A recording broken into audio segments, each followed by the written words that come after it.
wherever their money can influence it, they're going to be a bigger arsehole to more people. He says he's not a saint.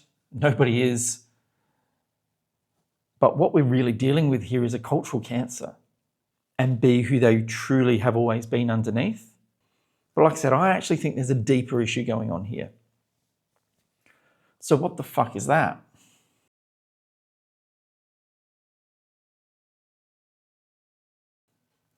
Okay, I've been seeing a lot of videos, including Gary Stevenson lately, as probably a lot of you have as well. And it's stoked a bit of a fire in me, which, yeah, it may or may not have with you, but I've been seeing the society in Australia slowly pulling itself apart, but I didn't have the economic understanding, and probably still don't to a large extent, to understand exactly what was happening. I could see problems, but I didn't know how to articulate why things were happening the way they were happening. Gary's brought to the table a really simple premise.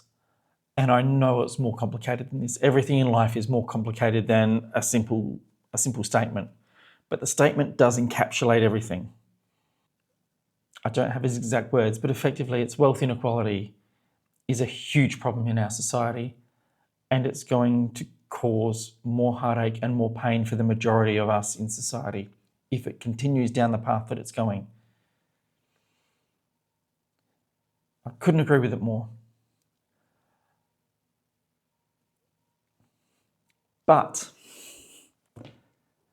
I actually think there's a deeper issue at the heart of the matter. So I fully agree with what he's saying, and I love that he's just trying to drum up support and trying to drum up the will within each of us to take action, to do something about it. He doesn't need to. He said it himself. He could go and sit on a beach in the Philippines if he chose to.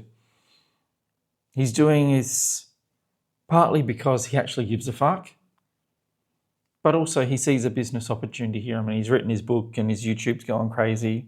He's doing well out of it either way. But you can tell when he speaks, there's a real passion sometimes when he just talks about people that are suffering. He says he's not a saint. Nobody is. But what he's putting out there for us, the message, the simple message that it is so powerful, and it can cause a lot of action for the rest of us to make a difference in our own lives. But like I said, I actually think there's a deeper issue going on here. So what the fuck is that? Well, I see the issue that we're facing, the symptom of it is this wealth inequality gap that's getting bigger and bigger and bigger. But what we're really dealing with here is a cultural cancer. Our culture is sick. And this wealth inequality stuff is simply a symptom of that sickness. So follow me for a little bit. This cultural cancer of which I speak, I feel like it's eroding our culture in two main ways. One is through the action of apathy, where a lot of us don't really think we have authority in our lives. We don't think we have the agency to make big, meaningful changes in our lives on a huge multinational economic level. We feel small and, like I said, with minimal agency at best. And underneath that, the root cause of the situation, the root cause is greed. Now, I am not talking greed only at the upper echelons of society, only with the hyper wealthy, only with corporations. I think this greed is ubiquitous within society. It is almost everywhere. the vast majority of us are experiencing this huge sense of greed. And what's greed? In its simplest terms, it's the uncontrolled need for more, where more is never enough. There's no satisfaction. There's always the next thing and the next thing and the next thing and the next thing. And I'll ask you a simple question. When is enough enough for you? Drop it down in the comments. I'd love to hear what your idea of what enough is. Because I think everybody's is going to be different, and that's okay.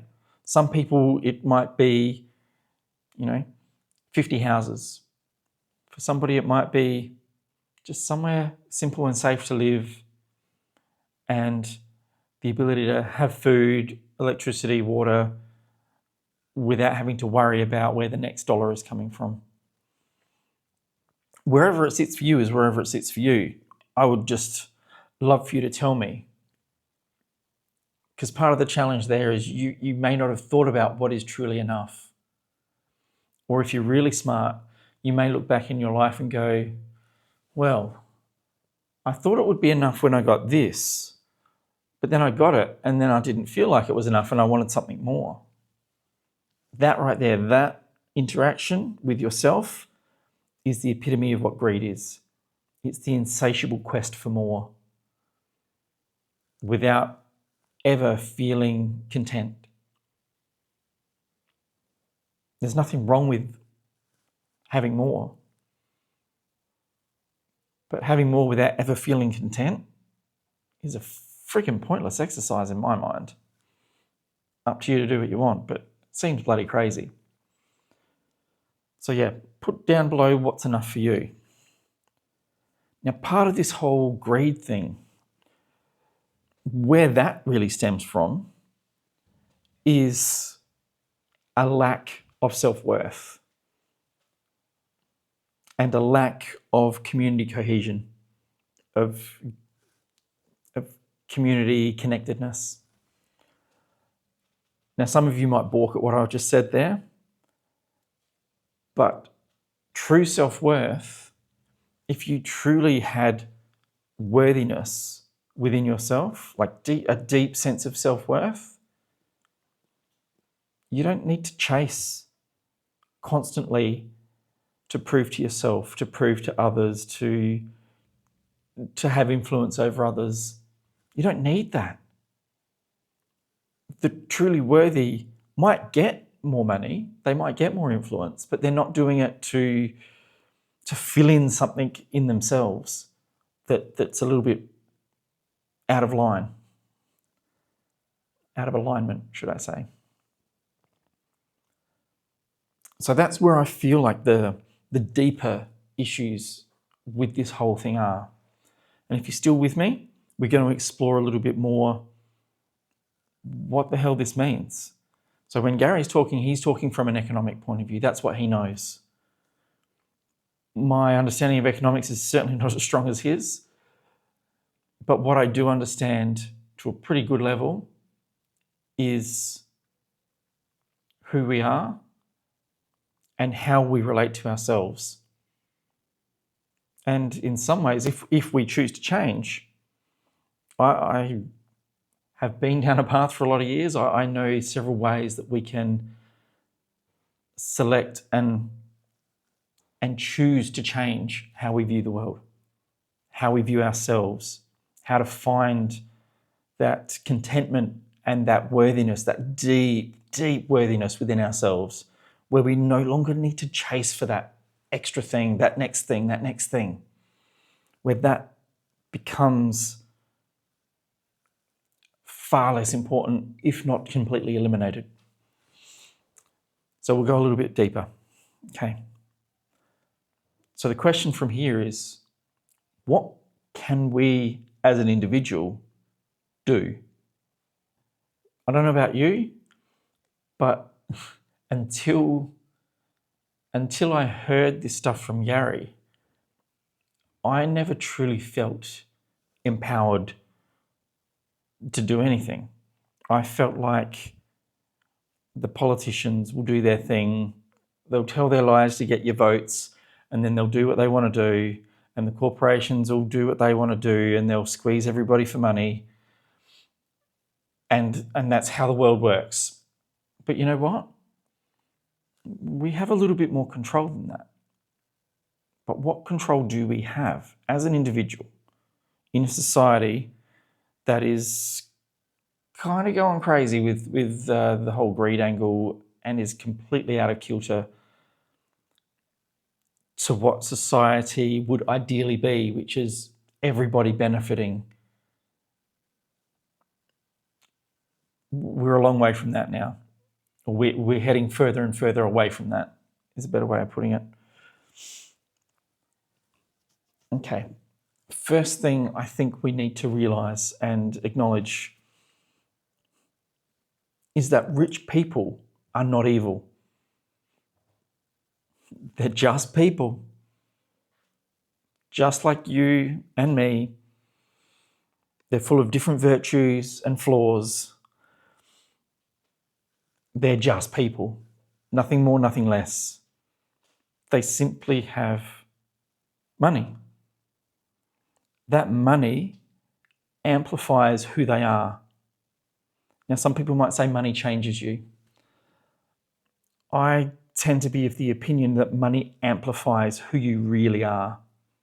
So who you are at your core. When you don't have money and you don't have autonomy or you don't feel like you have power, some people might put on a mask and show what they think society wants to see of them.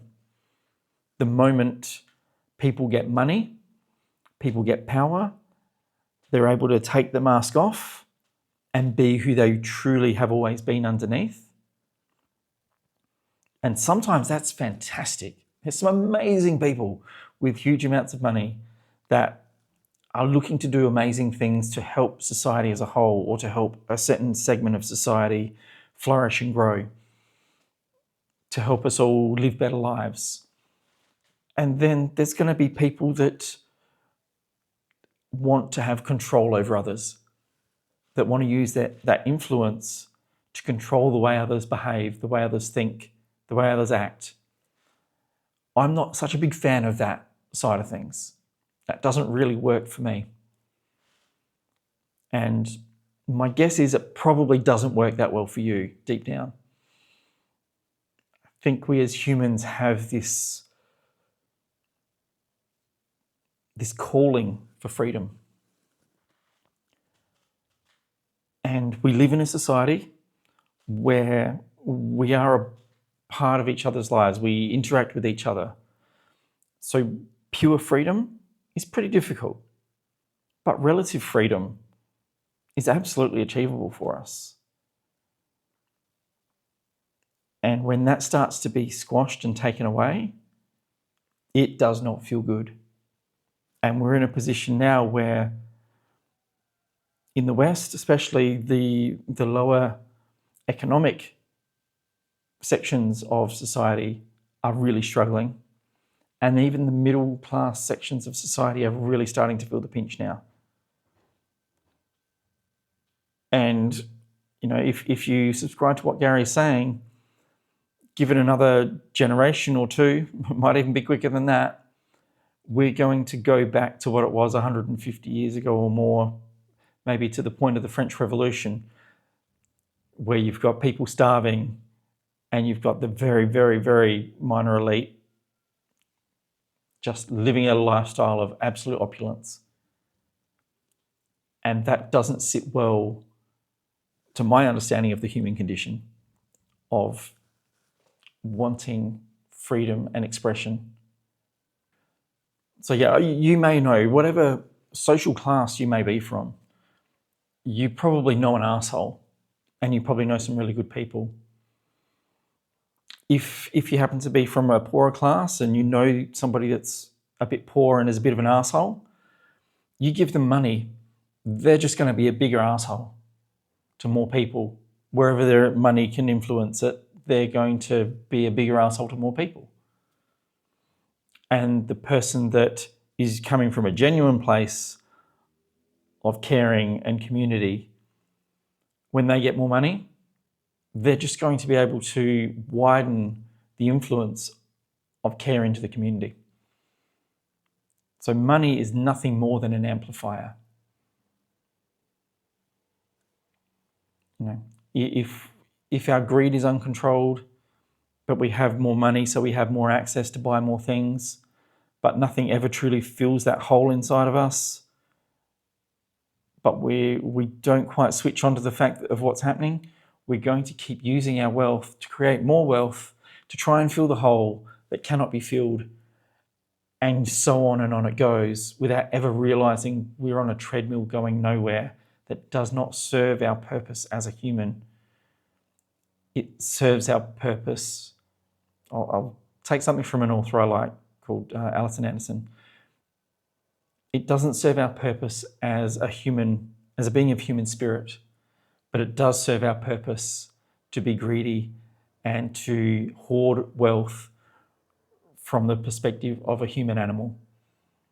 And we are a fusion of both the human animal and the human spirit. We are both combined. So we get to choose which part of ourselves we express in any particular moment. But that might be for another video. Okay, so this one might be an interesting one for people to feel. Now, I haven't done research on this. This is me pulling things from different elements of life and coming up with an idea, but it sits pretty true for me. The societal breakdown that we're pretty much in the midst of right now, that's beginning to happen, or it's been happening for a while, but it's really starting to accelerate now. It happens, societies break down when the people with influence, with power, whether that be from money or through connections to other people that have power and money, when we no longer have respect, or if we've never had respect for certain elements of society, we no longer view them as people on an equal level to us.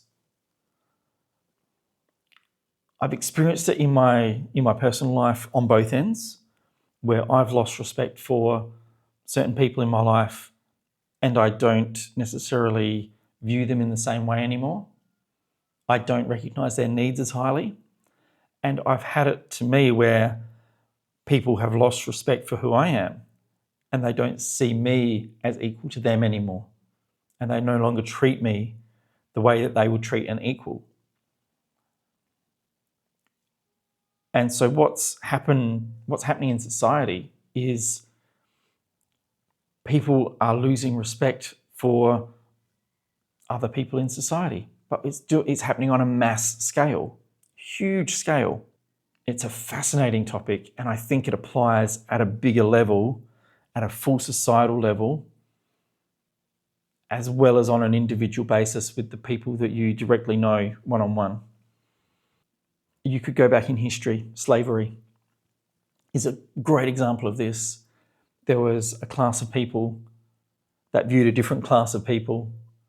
I hate the word class anyway, but it's easier for this video. But there was a class of people that viewed a different class of people as lesser. And so they didn't give them the same care, the same tolerances, the same respect that they give people of their own class. And so throughout a lot of history in a lot of different cultures, we've had slavery. And I think when you boil it down, the only reason it can last is if there's no respect for that other class of people that are the slaves. They're not seen as human at the same level as the people that are holding the power. It's something to realize. It's very fucking interesting. But it's a dynamic that you will see more and more. If you've not thought of it before, I can all but guarantee you will see it happening in society all the time. You might feel it within yourself if you're speaking to somebody that you don't respect as much. You won't give them the same care and courtesy unless you're really conscious about doing so. And if you're around somebody that doesn't respect you, you will not receive the same care and courtesy that they would give to somebody that they do respect. So we've got a huge lack of respect, a huge lack of understanding across society through the different strata of financial equality. And I think that is a huge issue. Now, to add a layer onto that, we need to understand that we cannot force someone to think the way we want them to. So if somebody lost respect for me, which has happened a couple of years ago, family member lost respect for me. We just see the world in very different ways. They lost respect for me. They stopped treating me the way they used to and started treating me as a lesser person, as not their equal. And I can't force them to change the way they see me. I can't force them to change the way they act with me. I can only impact myself, my own thoughts, and how I view the world. I can't make somebody change the way they see the world. I can give them information. I can demonstrate for them a different way. I can have conversations with them, but I can't make them make that choice. That's really important to know. So getting upset with somebody that doesn't respect you doesn't help you. But making changes to how you interact with them is a smart thing to do. If somebody doesn't respect you, then are you going to just sit there and take their lack of respect? Or are you going to make changes in your life to limit the impact of that lack of respect going forward? It's your choice at the end of the day how you do it. I know for me, if somebody doesn't respect me, I'm going to limit the impact of that in whatever way is socially convenient, socially realizable. So it might be at a distance. It might be having another member, in my case with the family, it might be having another member of the family in there for any discussions so that there's a neutral figure in there. So just to reiterate, we cannot force somebody else to think the way we want. We can offer more information. We can discuss things with them. We can show them a different path through our own actions, but we can't make them change their beliefs and their values. That is something that we as an individual have authority to do for ourselves. And at this point in life, I'm not sure that anybody can take that choice away from us. That responsibility to choose our beliefs, to hold on to our values, that's an internal thing. That's something we get to do. Now, if you want to change some of your beliefs and you're having a hard time, there are ways to do that. You can drop me a message below. I can chat to you about that. But essentially, you're rowing your own boat and you can influence it for other people, but you cannot make them change.